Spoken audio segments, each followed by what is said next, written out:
Hello guys and welcome back to the channel, and in today's tutorial I'll be showing you how to create YouTube end screens in Canva.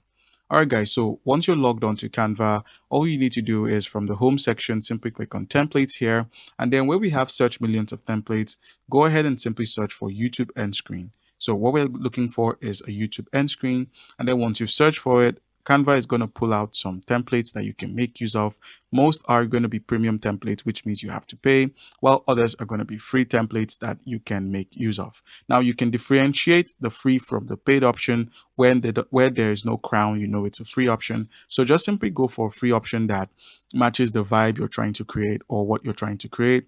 And then once you found the template that works for you, go ahead and click on it, and then simply click on customize this template. So Canva is going to open it up in a new tab, and once it opens, simply redesign it into what you want. You could mess with the colors and things like that. You could also change the background color to fit with your brand. So let's say your brand has this kind of coloring. You could keep this coloring across the rest of the end screen. And then you can now change the titles, the subscribe, the watch more, and you can now place in images or links of your video. You could place in links to your video here, and then you could just design this placeholders into what you want. So let's say you want to change this woman's face from here. All you need to do is just go ahead and click on uploads, select the uploads, and go through your uploads here.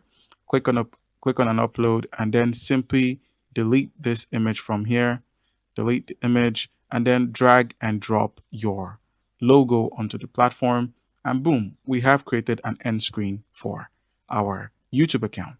All right, guys, and once you're done, just go ahead and click on share at the top right, click on download at the bottom, and then simply download it as an MP4. If you do have Canva Premium, you can set it up to 4K.